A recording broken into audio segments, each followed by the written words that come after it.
committee meeting. We have one agenda topic today that is to discuss the CARES Act funding that we've received and potential IT projects that could help in keeping safe social distancing within the municipal building and other village locations. I want to set the ground real quick here. So far we have received roughly just under 93,000 of CARES Act funding. At the end of August, we had charged against that 35,000. Eli, do you know, are there any other bigger expenses that have come through since the end of August? The total I have left unencumbered is $63,073. 63. So I'll just say 63,000. The screw just came out. Mm-hmm. Okay, so that's the current unencumbered. Okay. Yep. And just to make sure we're all on the same page, that Ohio Municipal League has said there actually is another $650 million in CARES Act funding that's sitting in Ohio that has not been released yet. So again, as we develop this plan, we may choose to implement as much as we can, and then stop at a certain point and wait for other funding. The other thing I would say is, if we go over slightly, that's not a big deal because we'll cover any overage within our own budgets. But if we're able to get, again, a large chunk of this done and only pay 10% of the cost, I think that would be a great thing because, as we all know, we have a very antiquated IT infrastructure. We had issues with people getting access to the tax department's email once. So we've got to upgrade this stuff. And I think this is a great opportunity for us to be able to do it combine these two opportunities together, is to get our stuff up to snuff, while also at the same time supporting this whole idea of keeping the safe distancing while we're doing it. And again, what the goal here is for us to develop a recommendation to present to the council meeting on Monday, September the 28th. I'm on vacation next week, but if we're not able to solve it all here, I'm more than happy to also have a meeting next week and I can just call in from vacation. Okay, so what I'd like to do is push as far as we can with today's meeting. Kelly's got a hard stop at 4:15. If we have to meet and carry it over for next week, let's go ahead and plan to do that so that we can have a firm recommendation to make to council for the 28th. Okay, so that's all the stuff I've laid out. Eli has sent us 2 other emails with a bunch of quote information on quotes that are in there. First thing too, Eli, I'd like to ask a question. Is there any overlap, or you sent the 2 quotes? Is there overlap in the cost, or are these all totally separate? And so we could add them all on top of each other? No. These are all individual. So this was 3 separate vendors. CBTS does both project work and ongoing management. Intrust does ongoing management and project work. C-Forward doesn't really like project work, but they do ongoing management. But all of these are, go ahead. Well, but as from the first email, you sent us a list. You had like a bunch of quotes there. 8 attachments were there. Do any of those attachments, because I really liked your spreadsheet. That side-by-side spreadsheet is really, really helpful. So thank you for putting that together. Is there anything that was in the first email that had the 8 attachments that is also sort of captured in the second email? The second email, by which you mean the Intrust Managed Service Provider contract? Yeah. And I'm thinking specifically about the spreadsheet you sent. You just mentioned those 3 people: CBTS, Intrust, and C-Forward. And so I'm just trying to get my mind wrapped around 2 things. One is, is there any redundancy in cost here, or is this actually no? Because I mean, some of the stuff you sent us, this has a quote of anywhere from, it's around $40,000, and then there's the other work that also had another $50,000 worth of expenses. So, are those additive, or there's some overlap? No, these are all freestanding. So the way, my goal in breaking this down was a couple things. The first and most straightforward thing is that we need to recable our existing infrastructure, hopefully to move all of that hardware to the basement to increase social distancing for administrative staff. Right now, that infrastructure is in a lieutenant's office, which is a bedroom with the fire station, as well as in the mayor's office. So there's a very sort of clear-cut first piece of this, which is recabling to bring things to the basement and to install a rack and grounding in the basement. And we have 2 quotes for that, one from a vendor that works with CBTS and one from a vendor that works with interest. Both of those quotes can be freestanding for cabling. I think that if we talk to the CBTS vendor, who would also be the C-Forward vendor, his price point could be negotiable depending upon what other vendor we were using, if that makes any sense. But the cabling is one piece of it. Then the networking, hardware installation, and labor for configuration is a second piece of it. Then the third piece of what I think we should talk about in this meeting would be an Office 365 migration and licensing so that everyone has remote access. So that would be like the third big chunk. Okay, so that's that from your first email. And you put these in priority order then. So 1, 2, and 3 are the first 3 that you think we ought to be tackling? The email you sent. Yes, and I'm not sure that those aren't necessarily in priority order. I think they all share priorities. Certainly, we wouldn't want to invest in new networking equipment just to put it under a bed. Right. So I feel like, by that first email, I think it was number 2A and 2B were the networking hardware pieces of it. And that's the meat and potatoes of this, that we have these 3 quotes from the vendors. Okay, so help me. So again, I'm going to go back to the 17th, the article, the email you sent on the 17th. So you want us to focus today on your number 1 and number 2 bullet points that you sent to us. Is that right? We're focusing on, and 3. I don't have that email. I'm hearing that 1, 2, and 3 need to be done at the same time, which basically puts us in the position to do a lot of the stuff we're talking about. To have a secure network that we can do some remote work from and some social distancing within the building. And so, Eli, yes. Roughly, what are we talking about for 1, 2, and 3? I mean, based upon the quotes you've seen so far. I think that we're into this for 60. And I think that includes kind of a wiffle ball zone there of like 10 grand in labor, because we don't know how much footwork I'm going to have to put in to usher this to completion. Okay. And that's 60 up front. And then are there ongoing costs thereafter, like for the software stuff? Yes.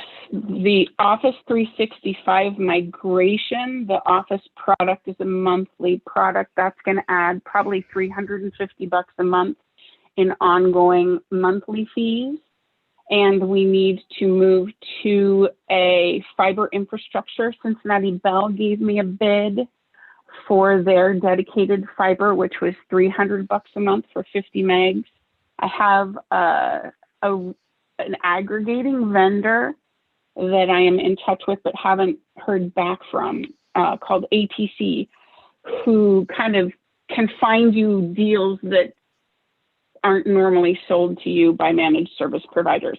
So when that gentleman gets back to me, hopefully I'll have a number for fiber that can beat Cincinnati Bell's.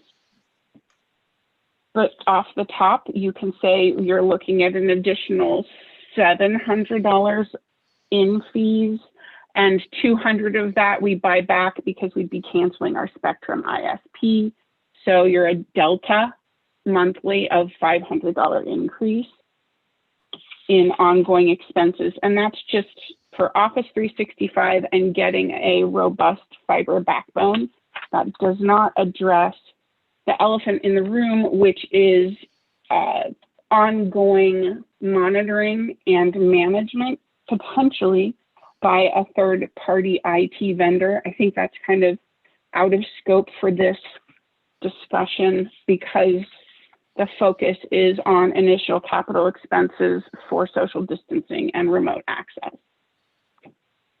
Okay, that's but really that management you're talking about, we're really not doing that today. That would be an upgrade to what we're currently doing. Yes, further down the road. So we can make a separate decision on that later about whether we think it's warranted to have that type of monitoring and management of the network by a third party or not? Because right now Exactly. we're kind of doing everything in house, and the question is, do we want to continue that or not? So, Correct. okay. So roughly to do 1 and 2 and 3, it's about 60K. Is what you think? That would be my ballpark, and that has wiggle room again for labor. That's in the 60. Yes. Okay. I think all in, I added it up to including a couple laptops for the people that want work from home access. I came up with 49,000, and that would not include my labor. And again, my labor is kind of a black hole. I have no idea what type of hand-holding is going to be involved. The Office 365 migration, it looks simple on paper, but it is no joke. It's going to involve going to every desktop in the building, getting all of the email off the Spectrum servers by individual user, setting them up profiles, and getting them ready to even move into Office 365, moving terabytes of data down and back up, just so that we can then pay interest, $7,000 potentially, to migrate us over and set us up in Office 365. So there's a lot of initial legwork that I will have to do to even get us ready to migrate. And that's a little bit of an unknown. Yeah. So I think what we'll need to have for the for a request to council is we need to call out specifically, because we're going to have to say, here's how much we have to pay outside vendors for this work. Yep. Any work that's done internally is that's we don't have to ask for. Well, we don't have to have a firm. We don't have to be have a firm. encumbered. Huh? I'm it sorry? needs to be encumbered, though. Right. I agree and understand. I'm just saying the numbers that have to be really, really firm has to be, to be able to proceed with council, is going to have to be the external vendor numbers. We need to say, so when we send this report to council, we need to give vendor name and dollar amount that we're going to pay for those, for each vendor who's going to be involved, and sort of what the kind of work is they're going to do. And then we can have another line that says, and then your time and effort, and that one can be fuzzy, but we can, so that one doesn't have to be exact, because we're not paying somebody else, that's just paying our employees. But to your point, we can sit there and encumber it by October 15th to say, here's our best estimate of what this will cost. So, but it's the external. Then we're not going to come out of this meeting with what we need, because I'm still arguing with these vendors about pieces of the puzzle and their proposals. So we're not going to be able to get as granular as what you just said. I'm going to be able to ballpark per vendor and choose a vendor, but I'm still fighting for things. Sure. So, but by next week, will you have it finalized? Today's Friday. Right. So those conversations wouldn't even. For the next council meeting. A week from Monday. Yes, I think I can get it done by council, but that doesn't. Your report has to be submitted well before that. Well, I mean, Friday. No, by Friday by like Friday morning. Rob, you could put the whole report together, and we just put the dollar amount in. Yeah, well, and there have been times, Bill, I know, because we're allowed to give like reports in the meeting as well. I mean, it doesn't have, huh? Yeah, oral reports. Yeah, but I want to give a written report for this that has the specific dollar amounts and vendor amounts. But again, we can hand it out at the council meeting on Monday too. I mean, it doesn't have to be in the packet per se. We have to identify it as an agenda item. We're going to talk this, but I can always, because we've done that in the past with other stuff. I mean, some of the stuff that the right of way things and stuff like that. We said, we came to the meeting and had that. So I think so. So again, we need to call out that it's going to be on the agenda. We're going to talk this. Right. If we can't get it in the packet by Friday morning, we can still. I mean, I think that's what we should shoot for. Let's target to get it ready. You'll need a report in, right? You mean you'll need to have the committee report, or are we not at that point? No. We're going to have. So again, what I heard Eli say is we can have hard numbers by vendor by the council meeting. Now, right. So, and my understanding is I can hand out that report at the council meeting also. Right. We agreed on that. Yeah. Yeah. I mean, you can do a report and then we can amend it for whatever changes Eli might come up with. Yeah. Okay. Perfect. I mean, time's of the essence here, so we have to be a little flexible in this.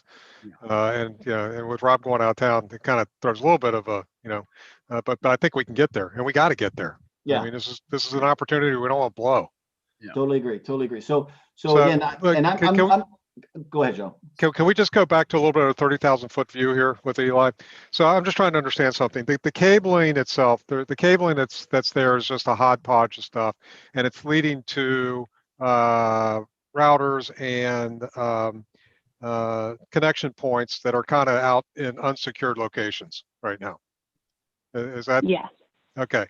And so all this new Cat 6 wiring that you're putting in, and I'm assuming some of that stuff that's probably there is Cat 5.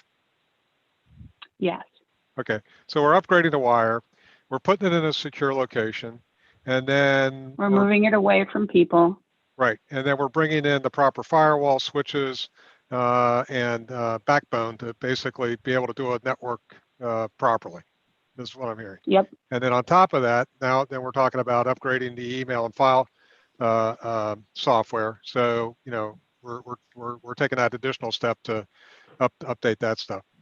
One question that I have, I know we've had some issues in the past trying to actually get into that network during council meetings because there's just not enough capacity. I mean, is this going to solve some of those types of issues that we're going to be able to access it when we get everybody back together and potentially try to have virtual meetings in the future?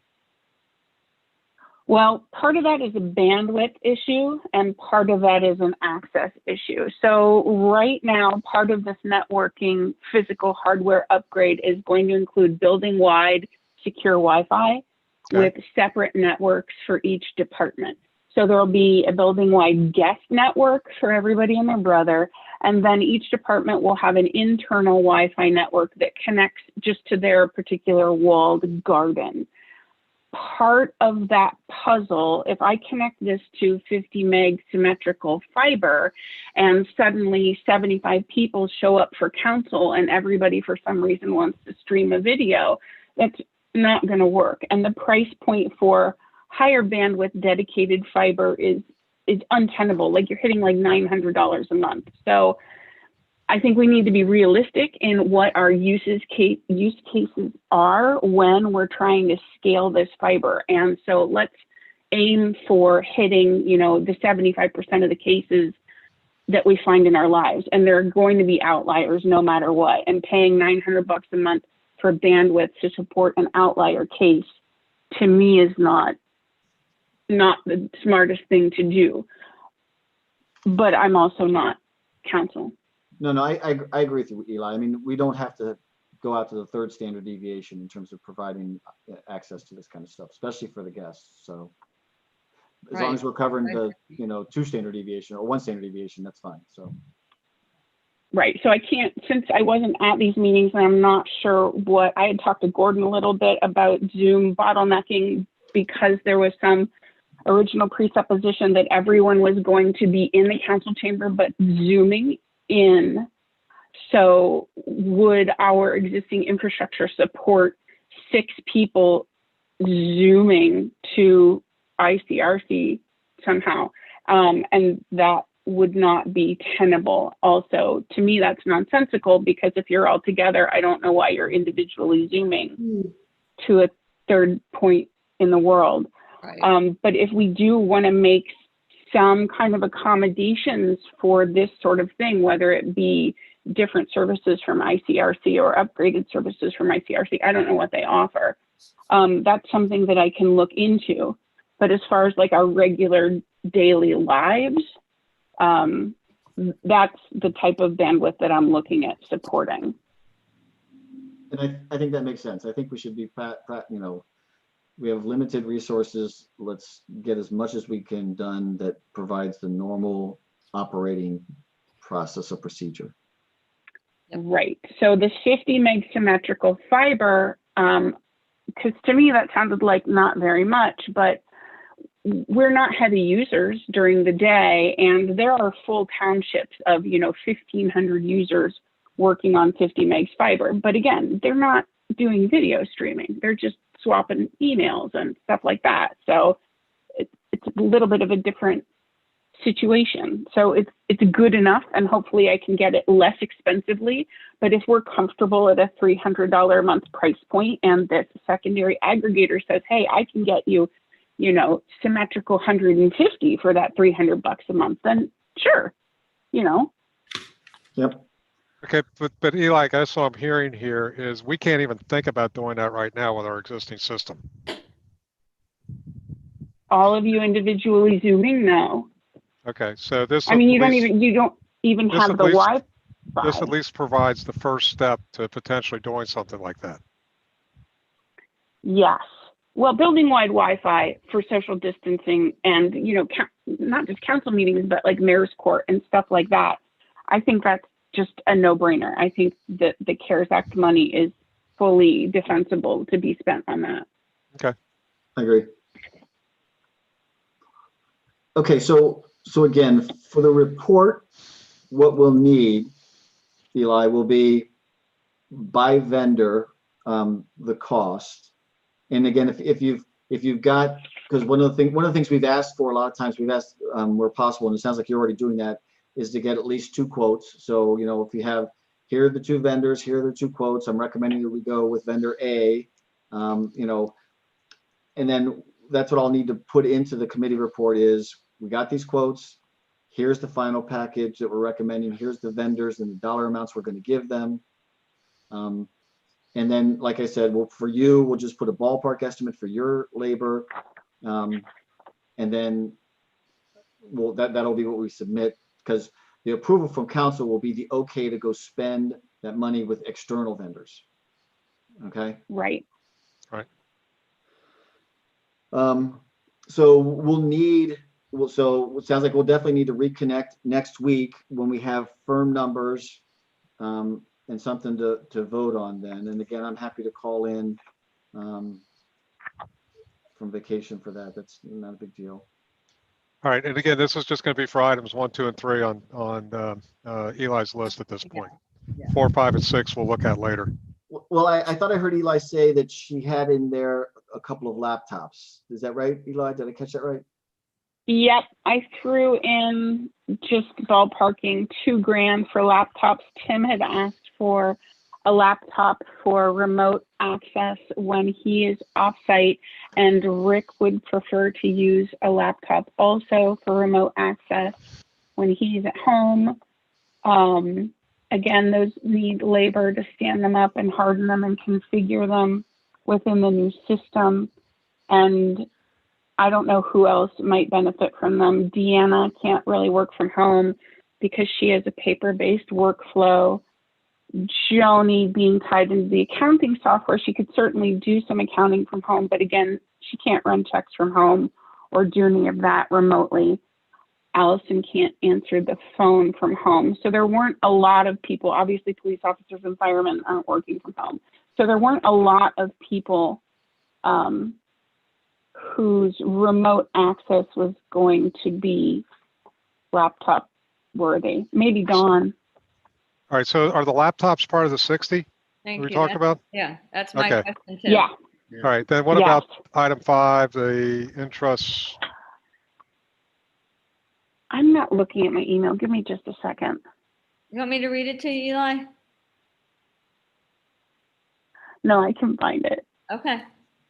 So again, Eli, for this, we'll need to say exactly how many laptops. You know, it'll have to be like we're buying whatever 2 or 3 laptops, and here's the price, here's the vendor.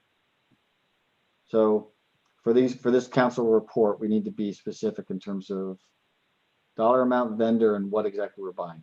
Yeah. And I heard 2. Yeah, I heard 2.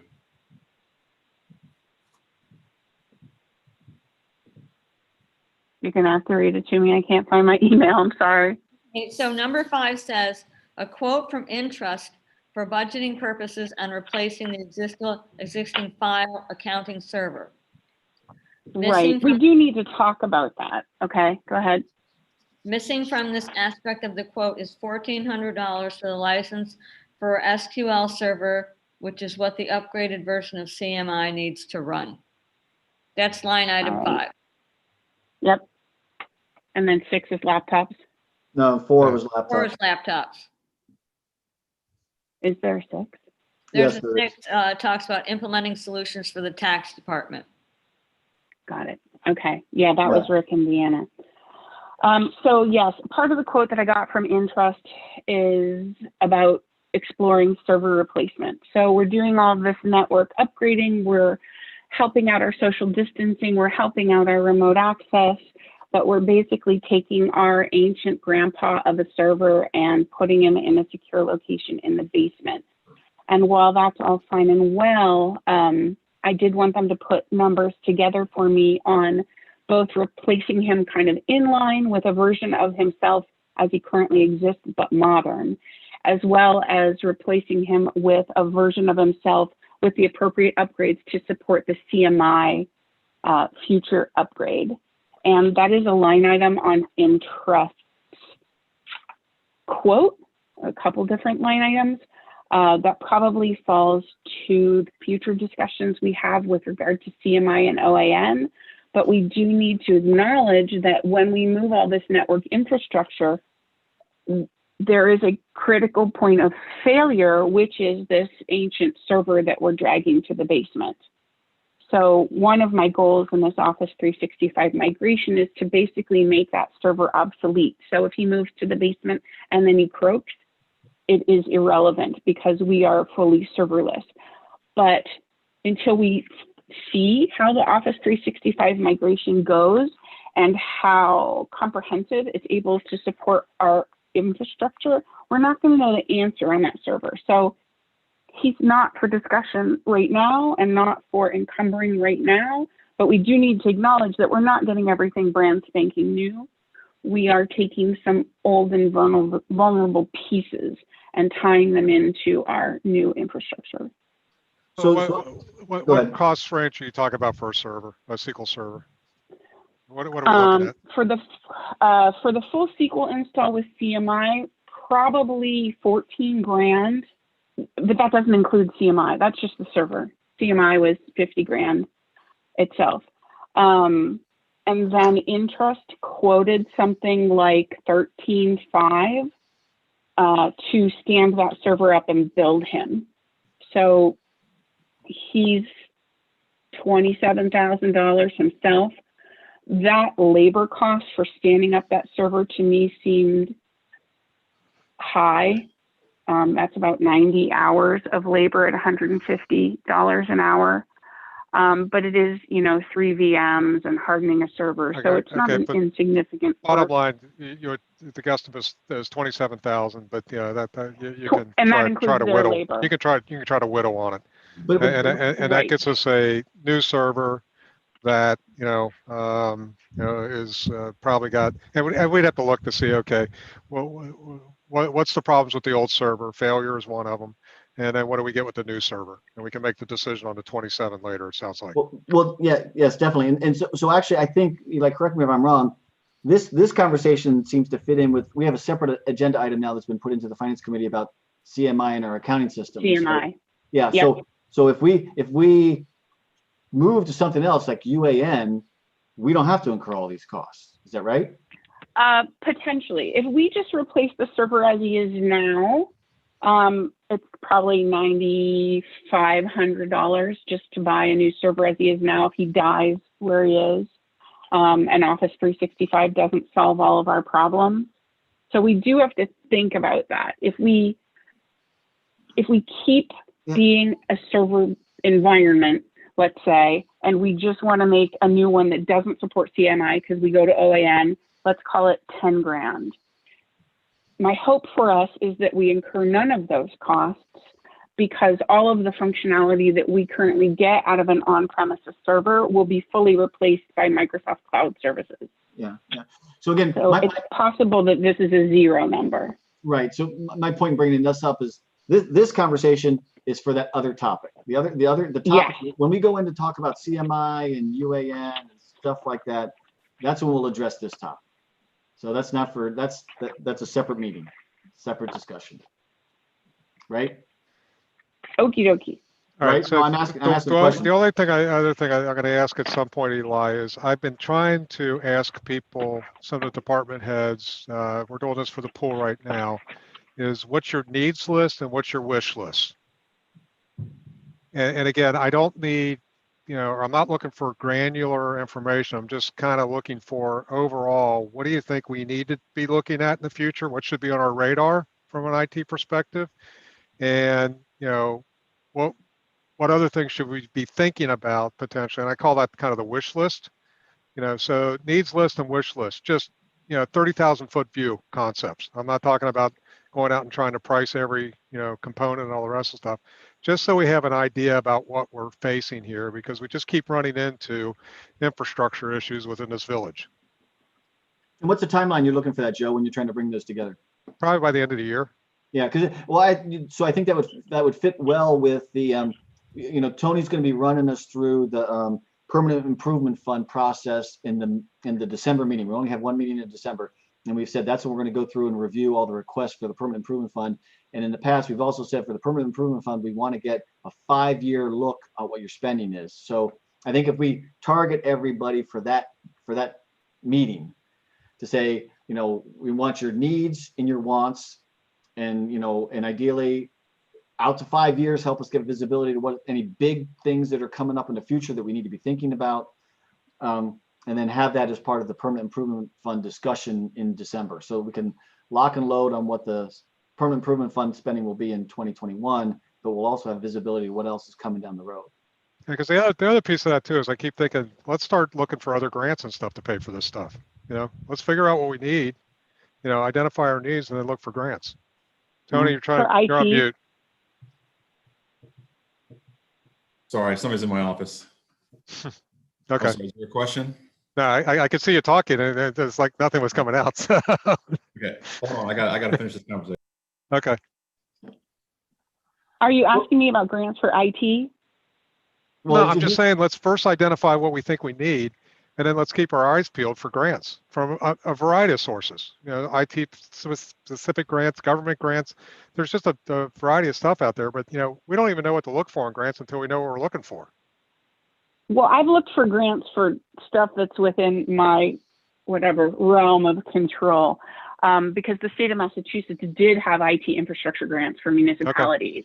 Okay. And short of some very limited homeland security related grants, I have not been able to find anything. I talked to the gentleman from Interest because they also offer financing, and they are in touch with the larger spectrum of infotech grants, and that was something that I need to have a secondary conversation with them about. Right. Okay. So again, Joe, I agree with you. That would be a good exercise, and if we target for the council meeting in December to have that, I think that would be a really fruitful discussion to have. So. All right. Very good. So again, we're going to need to reconnect next week then, and Eli, I'm assuming the later in the week, the better for you, to give you more time to be able to come up with the specifics in terms of vendors and dollar amounts and stuff like that.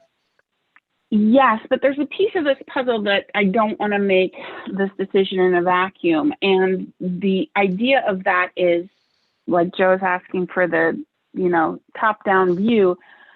When we do eventually find a third-party vendor to manage our IT infrastructure, because I assume that we're not going to hire a full-time employee to do this, what type of relationship do we want? Because right now we have Interest, who is the biggest name in municipal managed service providing IT in Cincinnati. With that name comes a hefty charge. And we have CBTS, who, they're the build out provisioner to go to for a lot of schools and hospitals and, big places like that. So do we want more of a concierge monthly service where they're dedicated just to us and somebody is there, and acts like a virtual CIO and does planning and 5 years out kind of stuff? Or do we want somebody more like CBTS where we're calling into our account rep and we're paying them sort of monthly monitoring and management, but it's not, they're not there to usher Mariemont into the future. They'll do what we ask. Yeah. So I'm not sure. Both of these vendors come with that kind of backstory as the second step of this, and it comes with a significant cost on the interest side. And I don't have CBTS's numbers for their management, but we need Right. to think about what we're going to do. Okay. but that- I would put that on your needs/wish list, and we'll take a look at it, sometime next year. But part of that's going to dictate what vendor I choose for this provisioning, right? Like, I'm not going to have CBTS come out and build something and then a year from now say, hey, interest, can you come manage it? Because it's going to be full of products they don't manage. So it is a piece of our current thinking. That's good clarification. I understand better now. My personal opinion would just be, I don't know that I want to go all the way to the gold standard right away. I think, I would say let's work our way up that ladder. If it's CBTS is sort of the first rung of that ladder, then let's plan that to start to learn and put that into place and learn how that works. And if that's not sufficient over time, if we learn over time that that's not sufficient, then start to look at what it would cost to go to interest. Okay. I think that makes sense. That's my opinion. So I'd like to hear Joe and Kelly's opinions though as well. That's just me. So wait, so you're saying go with CBTS for what we anticipate needing right now, if they can indeed fill that need. And then if that does work out, great. If it doesn't, we look at going with, okay, so. No. So what I understood, and Eli, stop me if I'm wrong. So Eli is saying we're going to ask one of those two people, CBTS or Intrust, to install this equipment. We're not going to ask them to do that whole monitoring and everything yet. But if we choose one of them to install the equipment, that's probably who we're going to have to ask to do the monitoring as well.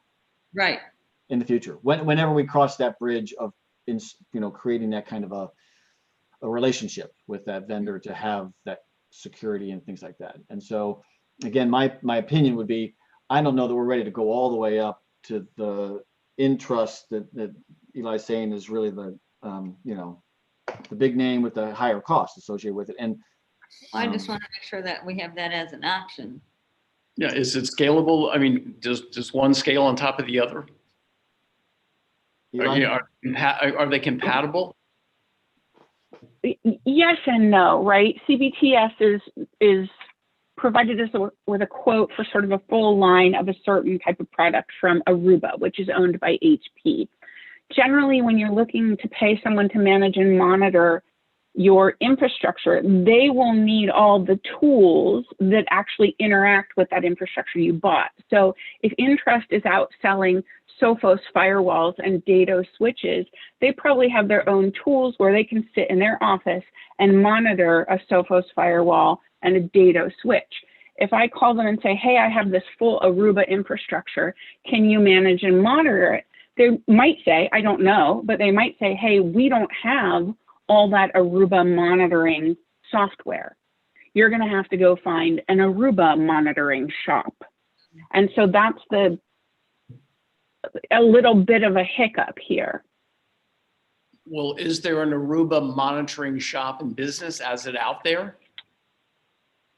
Well, that's what CBTS will monitor many, many things.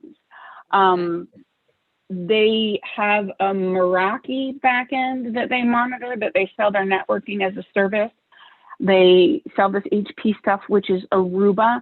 I don't know the answer about if we could buy an infrastructure for Intrust and say, hey, CBTS, can you manage this? And vice versa. And the only reason I'm throwing this out there is because Intrust does so many municipalities. They're also familiar with all of the ubiquity stuff that the car cameras download to. We're the police to go to body cameras. They're familiar with that infrastructure. They're familiar with the CloudPoint infrastructure and those Microsoft Surface Pros that the fire department bought to integrate with the Hamilton County 911 system. So they have kind of a breadth of knowledge in municipal IT that I'm not sure CBTS has, but on the flip side, it comes with the price. And this equipment that's being installed, so this is on your three side by side in your Excel spreadsheet. This equipment, the normal life is what? So where I'm heading with this is, okay, if we installed CBTS equipment, we tried them, and then later, a year or two later, we have them go ahead and start up as being the monitor. How long is this equipment's life? So if we choose that that's not really working, is it really truly, we would have been upgrading the equipment anyway. What's the life of that equipment? That's a good question. I would normally give things a 5-year life for obsolescence, but some of these things are super basic. Like right now we're using a 10-year-old firewall. So as things move more towards software instead of hardware, the hardware doesn't become obsolete as quickly. What it is they'll change the software they're selling you in their subscription-based licensing, if that makes sense. That's sort of the trend. So, you want to say pull out of your pocket and say 5 years for fully depreciating these assets. But it sounds like, well, from what I just heard you say too, is if the asset is more generic, then it's probably not as expensive to replace the asset itself either. Yes. So, I mean, and that's sort of the nitty gritty here, right? Like one of the interest firewall, I think, is like $4,000, and then the software to run it over 5 years is like $9,000 because the software is doing the heavy lifting. Yeah. So again, where I'm heading with this is we're not even at that stage yet. So if we go ahead and install some of this equipment, the hardware now, if we start out with CBTS, see how that goes, and as we grow or learn or develop, if we choose to move to interest, the cost may not be so great because again, we may have been upgrading some of the equipment anyway, and the equipment is not where the heavy expenses are. It's more on the software side versus the hardware side. Yeah, and the labor side, frankly. Yeah, I mean the equipment in these quotes, Cincinnati Bell's $13,000, and that's got at least a 25% markup on it. So yeah. So I just, so that again, I keep going back to, I'm a little hesitant given our financial situation about jumping to the top and going with interest versus maybe building our way through CBTS. And if we find out later, 2, 3, 4 years from now or whatever, that we want to make a change, we can always do that. And it's not going to, I don't think it'll be as significant of a switchover cost because we'd probably be upgrading. No, because we won't have all that cabling. Yeah. So that's why from my perspective, at least, I would say, start, if we're gonna have to put this stuff in place, let's start with CBTS. But that's my opinion. Joe and Kelly, again, I want to hear what your guys' thoughts are as well. I think that's a good way to approach it, Rob. Joe? I have no problem with it. I don't know that we know enough to make a decision one way or the other at this point. Right. And, Yeah. The IT stuff, trying to project what's going to happen 2, 3, 4 years, nobody knows. I mean, if you are, you're out there trying to buy the companies that you think are going to benefit from this stuff. Nobody knows. Right. So, I mean, so I think, I hear the concern, but I don't know that we can sit there and try to, do the evaluation and try to, get to the granular level to be able to make that decision right now. So, we're under the clock. Right, and so we have to make a call on who's going to provide the equipment, CBTS or interest. And so again, I would say if CBTS is, again, it looks like it's the cheaper option on an ongoing basis, I'd rather start off with that at least and see if we can make that work. Hey, Eli, are these quotes good for a while? Because I think there's a whole lot of other people looking at IT infrastructure right now, is what I'm hearing. And I know back in the good old days, Y2K times, that infrastructure equipment, whether it was telephones, whether it was computers, the prices were insane in 1999 because everybody was out trying to buy it at once. They were just going to replace it instead of trying to mitigate Y2K stuff. Are we starting to run into that right now? We're going to run into a little bit of supply chain drama, I think, especially on the Aruba products. I know that these Aruba wireless access points specifically, I think, are not even due to be delivered to CBTS until October. So there's a piece of that puzzle. I don't think that we have pricing drama.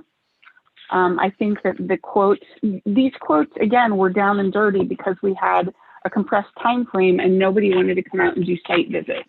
Okay. So as we focus in on a vendor and I start pounding on these numbers a little bit, this is going to change. But CBTS was confident that they could deliver in the time frame that we needed it delivered by. Okay. I think it gets to my gut saying, let's get this thing done and get it under contract before we find out we can't find the stuff anymore. Yes, Okay, I think we're on the right side of reality for that. Okay. So again, we need to reconnect then next week so that we can have final firm numbers from Eli that we can put into a report and recommend to council. And again, Eli, later in the week is, I'm assuming, better for you than the more time we give you, the better. Yes, I mean, this is, I would say I'm 85% there. The drama of pursuing CBTS is that they don't have a migration path for our Office 365 upgrade. So I will have to probably, I don't know what I'm going to do about that. Because interest is going to probably not want to do just that tiny piece of the puzzle, but C Forward might be interested in that work. So I'm going to have to pull that apart a little bit. So is Thursday afternoon, Thursday the 24th in the afternoon, is that doable? That would allow us to potentially have a report ready for the council packet. I mean, that's the ideal we'd like to have. Is that doable, or is that too? I think that's doable. Okay. Thursday afternoon, Kelly and Joe. Because everybody's been rabble roused. Yeah. That the What- 24th, 24th. What do your guys' schedules look like? I'm open in the afternoon. I mean, like 3-ish is good. Okay. Eli and Joe, what about you guys? I should be good on the 24th. Okay, 3 o'clock? 3 o'clock on 24th. Yeah. That works. Okay. Eli, that works for you? Yeah, that works for me. And I mean, again, you should then have hard numbers from one specific vendor from me ahead of that. So that should be short and sweet. Okay. Excellent. So let's plan on that. I will get that scheduled. First thing I'll do is reach out to ICRC and make sure that fits their schedule. If it does, then I'll let you, as soon as it locks in, I'll let you know. But let's go ahead and everyone put it tentatively into their calendar for right now. Okay. Done. And Eli, what I would like to do is maybe in the interim, if you and I can start to play catch ball with a little bit of a sort of the write-up, I'd like to just sort of your stuff that you've got here laying out the overall vision, start to put that into the report so that once then share that, once you and I've got that, I can share that with Joe and Kelly so that they can start to read it and get ready for it. So that when Thursday, we can hopefully be as close as possible where we're just plugging in numbers and names of vendors and stuff like that. But so if that's possible, Absolutely. Work on that. Just again, it's the more of the background information that will go into the recommendation from the finance committee. Okay, good. Is there anything else on this topic that people would like to have questions about or discuss? Not yet. Just give you time. Yep. Okay. Like maybe till next Thursday. Yeah. Okay, good. Well, gee, we're actually done early, so that's good. Wyoming. Yes. Thank you, Eli, once again for doing all this work, pulling all this together on this tight timing. As Joe said earlier, we got a tight window here. We really want to take advantage of this. So this is excellent to be able to get this kind of progress, and then hopefully we can wrap it up next Thursday and present a recommendation to council on the 28th then. So. Yes. Thank you, Eli. Thank you. Thank you. No problem. Okay. All right. We'll see you guys later. Like I said, I'll reach out to see. Hey, real quick on the funding of this stuff. I mean, we've got like 102,000 that came in for Corona relief in our fund. Well, 82 as of August, but we got another 20 that came in later. Is that right, Eli? The second part. No, we only have 63,000 left unencumbered. Yeah, so we've got plenty of money in there, or not plenty, but we'll use all this money up with this project, it sounds like. Yeah. I agree. Yes. Perfect. Okay, good, excellent. Right. Thank you, everybody, for being able to join too. Thanks, All everybody. right, take care, you guys. Okay, Thanks.